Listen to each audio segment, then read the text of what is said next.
politique. Je vous propose... Salatu wassalamu ala rasulillahi sallallahu alayhi wa sallam. Mes chers compatriotes, c'est avec joie que je vous retrouve à l'occasion de ces vœux de bonne année. J'aimerais tout d'abord que nous rendions grâce au Tout-Puissant pour la faveur qu'il nous accorde de vivre ensemble ce moment dans la paix. Je vous souhaite tous d'entrer dans cette nouvelle année avec espoir, optimisme et confiance.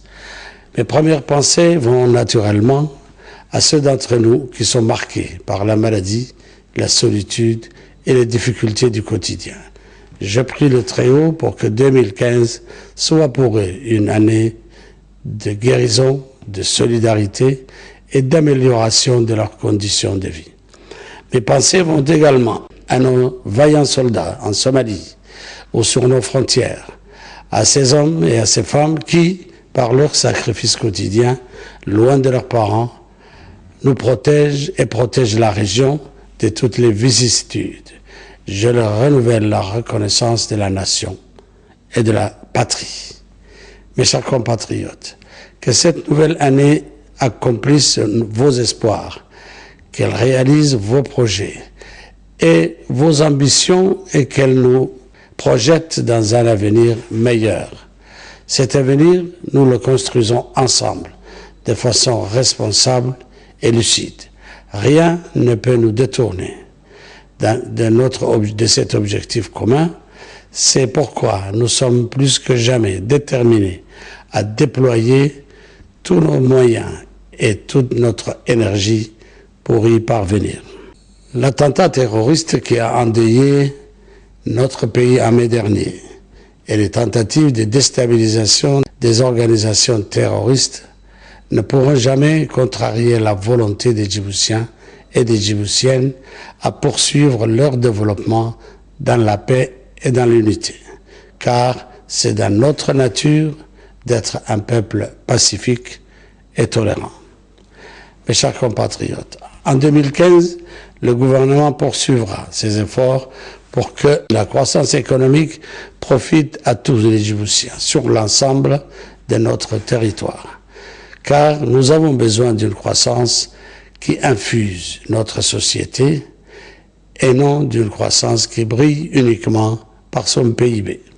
Nous avons besoin d'une croissance qui affronte les situations de vulnérabilité et non d'une croissance isolée qui brille par elle-même. L'orientation stratégique de notre économie que nous avons amorcée répondra à ces nouvelles exigences. Une croissance performante en termes d'emploi, mais également une croissance enracinée dans le développement de nos régions. Voici les deux grands critères avec lesquels nous apprécierons désormais notre développement. Le gouvernement a pour consigne de mobiliser tout l'appareil productif autour de ces enjeux. Il a pour consigne également d'intéresser les investisseurs privés à cette nouvelle donne.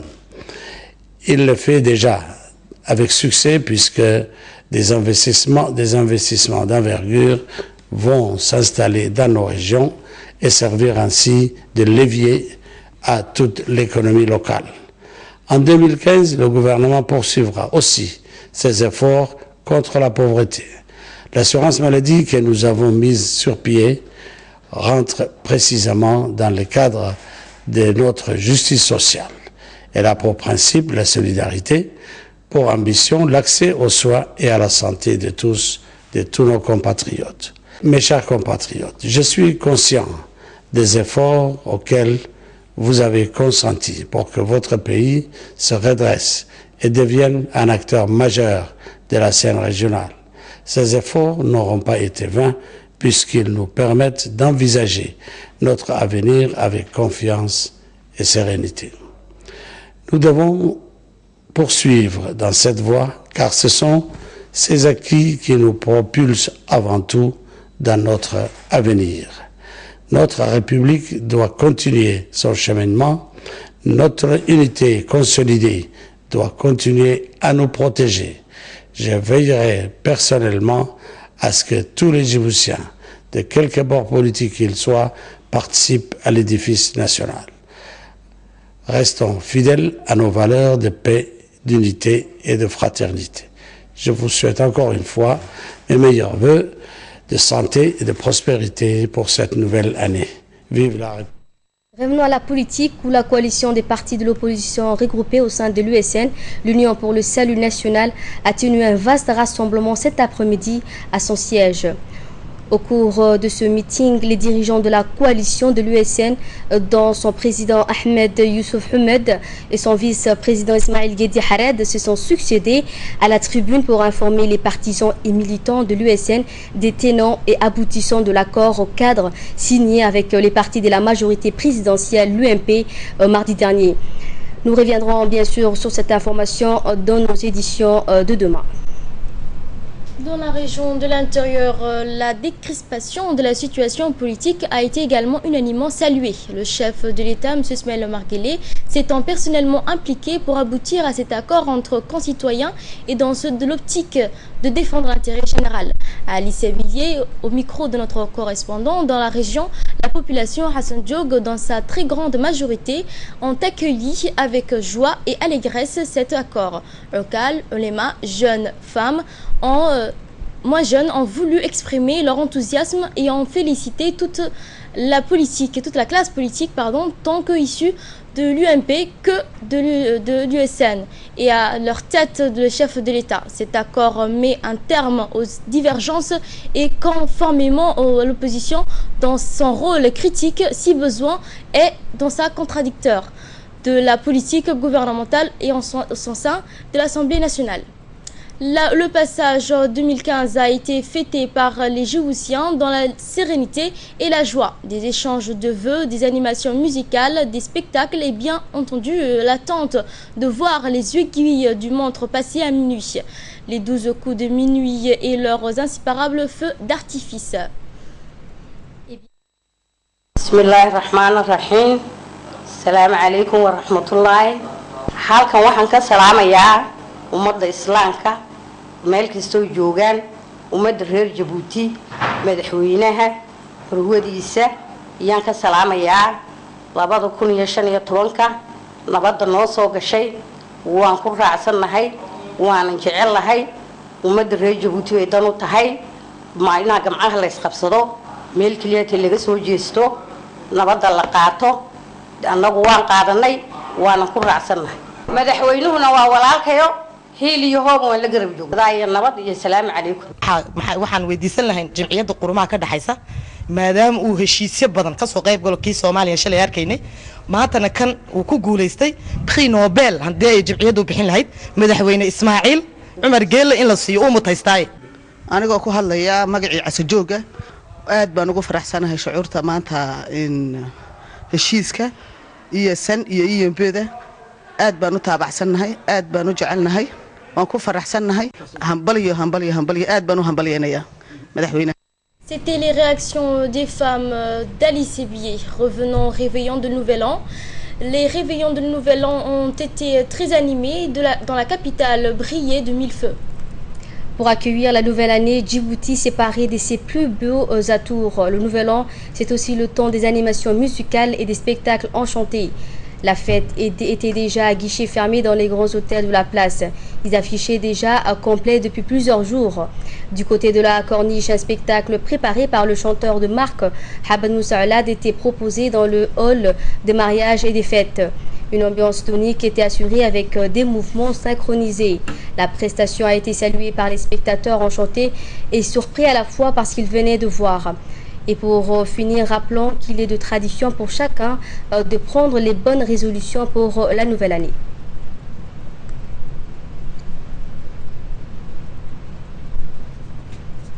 Le Nouvel An, c'est aussi le temps des animations musicales et des spectacles enchantés.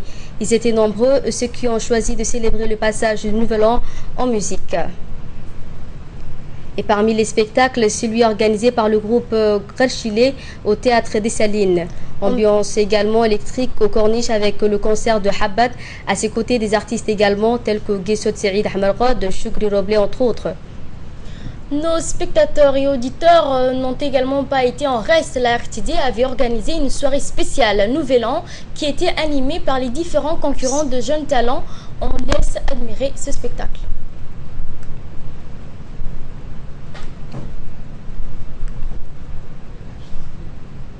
Qui coïncide également avec la nouvelle année 2015 qui sera dans quelques minutes, c'est-à-dire dans 15 minutes exactement. Donc j'aimerais souhaiter à tous les Djiboutiens et Djiboutiennes tous mes meilleurs vœux de bonheur, de prospérité et de paix surtout, parce qu'à Djibouti, c'est que la paix qui règne. Et j'aimerais dire à tous les Djiboutiens, comme ici aujourd'hui, je suis très très heureuse. Il y a tellement de jeunes, de moins jeunes qui sont là pour fêter, et j'aimerais tellement qu'on reste toujours et éternellement soudés. Djiboutiens, Djiboutiennes, merci infiniment. Le centre attire les jeunes et les occupants émanant penchant. Le directeur d'ACDC a dans son discours remercié tous ceux qui ont participé à l'organisation de cette cérémonie, à savoir la secrétaire d'État à la jeunesse et au sport et les députés de Kadel Kamel Mohamed, ainsi que les gendarmes nationaux qui ont assuré la sécurité. Passons la pose des rails de la nouvelle ligne ferroviaire avance à grands pas. Le président de la République a lancé hier à Ali Sebiye le début des travaux d'installation de rails à Daoualé jusqu'au port de Doralé, soit la pose de quelques 93 km de voies ferrées qui se fera désormais dans les côtés djiboutiens. La société chinoise en charge de cette construction de la nouvelle ligne de chemin de fer a achevé la pose des rails dans le territoire éthiopien. La jonction de la nouvelle jusqu'au port de Doralé se fera au cours de cette nouvelle année 2015. L'arrivée des rails jusqu'à la frontière est un juste fort des responsabilités chinois en charge du chantier. Ils ont voulu atteindre la zone frontalière avant que s'achève l'année 2014. Écoutons à ce propos le chef du projet, M. Mohamed Khere. En partie accompli parce qu'il nous reste encore à faire 93 km d'ici jusqu'à Doralé port, parce que la raison d'être de ce chemin de fer est de desservir les trois ports de Djibouti. Et puis bon, là nous posons le premier rail ici, et puis bon, on va continuer jusqu'à Doralé, et j'espère qu'on va terminer dans le temps en partie, c'est-à-dire en octobre 2015. Dernière question, monsieur le chef de projet. Quel sera le processus à partir d'aujourd'hui? Quelles seront les différentes étapes de ces chantiers de pose des rails et de pose des tabliers? Voilà, aujourd'hui, comme vous avez vu, on a posé le premier rail. Bon, ça va continuer. Et puis sur les ponts, comme vous avez pu remarquer la dernière fois, là, nous avons fini les piliers des ponts et il restera la pose des tabliers. Donc, comme vous l'avez vu tout à l'heure, comme il posait le rail, il va poser aussi les tabliers. Et au fur et à mesure que les tabliers seront posés, le rail sera posé. Après, il y aura ce qu'on appelle le ballast. On posera des ballasts et il y aura une machine qui va venir pour rectifier la longueur, le planimétrie de la voie pour mettre en ligne droite ce chemin de fer, c'est-à-dire par une bourrèze mécanique. Le directeur de la société chinoise en charge de la réalisation de la nouvelle ligne ferroviaire, Allen Li, s'est déclaré enthousiaste et ravi de cet effort entrepris par les ouvriers chinois, djiboutiens et éthiopiens qui ont travaillé vaillamment pour que la pose de rails jusqu'à la frontière puisse s'achever avant la fin de l'année.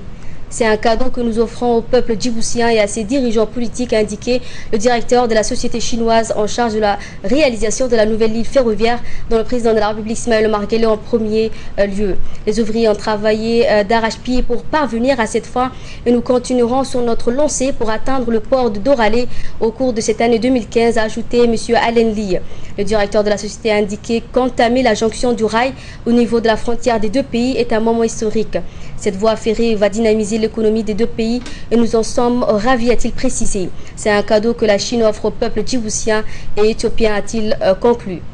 Et pour sa part, le député Abdo Sikiye, ancien cheminot originaire d'Ali Sebiye, a exprimé que sa joie est double.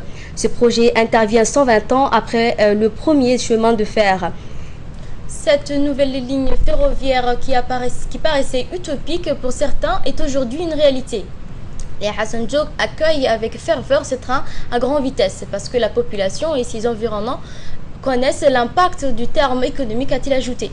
La mise en marche de ce train d'ici la fin de l'année 2015 créera des opportunités d'emploi pour les jeunes, a-t-il précisé.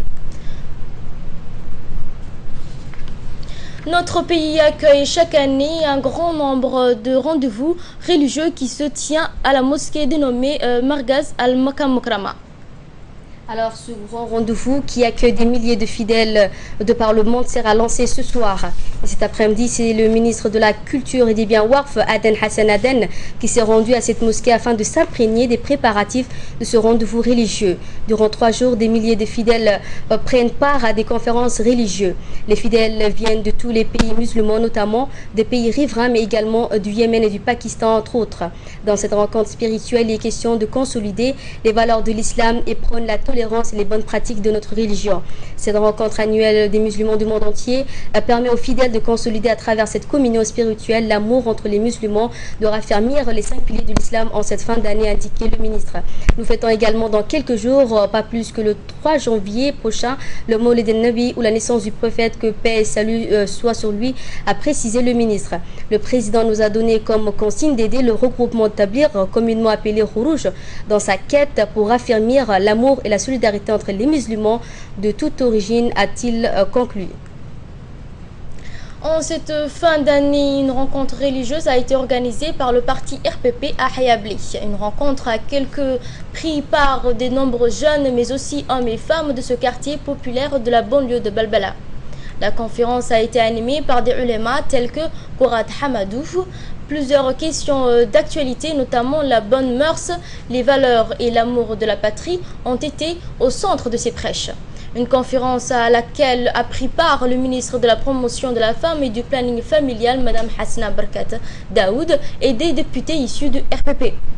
Le président du conseil de Belbela, les représentants des réseaux associatifs et des jeunes et des femmes ont également assisté à ces soirées religieuses. Les habitants de ce quartier ont bien accueilli cette initiative.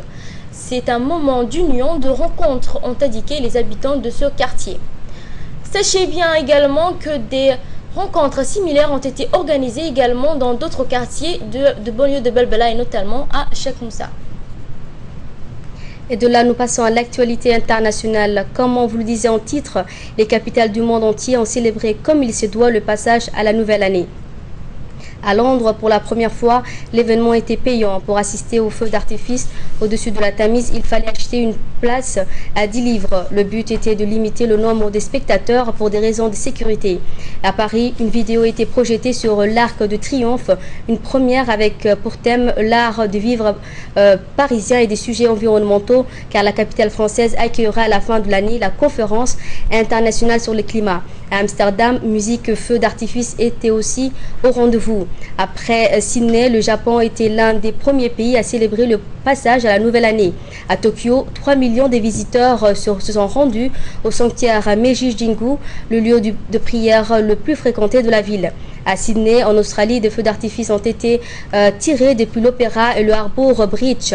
Le passage à 2015 s'est déroulé sans encombre malgré les craintes d'attaques terroristes après une prise d'otage meurtrière il y a une quinzaine de jours. Après le veto américain au Conseil de sécurité des Nations Unies contre une résolution précisant la fin de l'occupation israélienne et la proclamation d'ici 2 ans de la naissance de l'État palestinien, Yassine Abbas a signé la demande d'adhésion au Cour pénale internationale. Le président Mahmoud Abbas a signé hier la demande d'adhésion palestinienne à la Cour pénale internationale, au lendemain du rejet d'une résolution palestinienne à l'ONU sur un règlement de conflit avec Israël. Outre une demande qui permettrait de poursuivre des responsables israéliens devant la Cour internationale, Mahmoud Abbas a signé 19 autres conventions internationales. Hamza Mohamed. Le président de l'autorité palestinienne Mahmoud Abbas a signé hier une demande d'adhésion à la Cour pénale internationale CPI. Une signature qui permettra aux Palestiniens de poursuivre en justice Israël pour crimes de guerre. Au lendemain du rejet d'une résolution palestinienne à l'ONU sur un accord de paix avec Israël, le président Mahmoud Abbas a signé mercredi 31 décembre hier une demande d'adhésion palestinienne à la Cour pénale internationale CPI. Outre cette demande, Abbas a également signé une dizaine d'autres conventions internationales lors d'une réunion retransmise en direct à la télévision officielle. L'adhésion au tribunal de la Haye, une fois entérinée dans un délai d'environ 2 mois, permettra la saisie de la CPI pour enquêter dans les cas du conflit israélo-palestinien. En clair, elle permettra aux Palestiniens de poursuivre de responsables israéliens devant la justice internationale. Voilà donc, c'est ainsi que prend fin ce journal. Merci de nous avoir suivis. Très bonne fête à toutes et à tous.